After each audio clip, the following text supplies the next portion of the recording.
Chapter 7, Mishnah 3. The Mishnah now returns to a case where a non-Kohen woman brought son Barzel slaves into her marriage with a Kohen. The previous Mishnah taught that these slaves belong to the Kohen and may therefore eat terumah. Our Mishnah addresses whether they may continue eating terumah after the Kohen dies. Now, in a simple case where the Kohen left sons, they inherit the son Barzel slaves from their father. And since they too are Kohanim, they certainly grant their slaves the ability to eat terumah.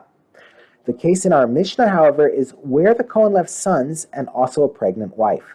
The Mishnah discusses how this affects the ability of the slaves to eat terumah. We now turn to the words of the Mishnah. If the daughter of Yisrael married a Kohen, and the Kohen died and left sons, and he also left her pregnant, her son Barzel slaves may not eat terumah, because of the fetus's share in them if he is a male.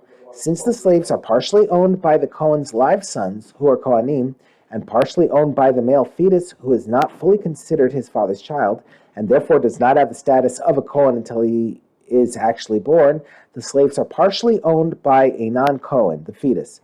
Therefore, they are forbidden to eat terumah. We know that the fetus is not fully considered his father's child because a fetus disqualifies his mother from eating terumah if she is a Kohen's daughter who married a non-Kohen, but does not entitle his mother to eat terumah if she is a non-Kohen who married a Kohen.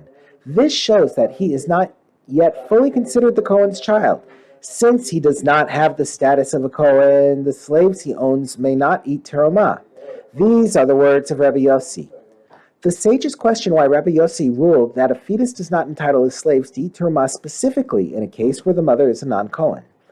The sages said to Rabbi Yossi, "Since you have testified to us, i.e. ruled, with regard to the daughter of a Yisrael, who was married to a Kohen who died, that her son Barzel slaves may not eat terumah because of her fetus's share in the slaves, then you should rule that even if a Kohen's daughter was married to a Kohen, and he died and left sons, and also left her pregnant, her son Barzel slaves may not eat terumah, because of the fetus's share in the slaves."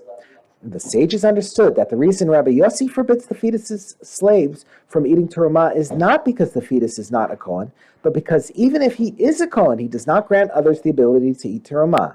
If so, say the sages to Rabbi Yossi, it should make no difference whether the fetus's mother is a Kohen or a non-Kohen. In either case, the fetus is unborn, and a slave should not be allowed to eat terumah on his account.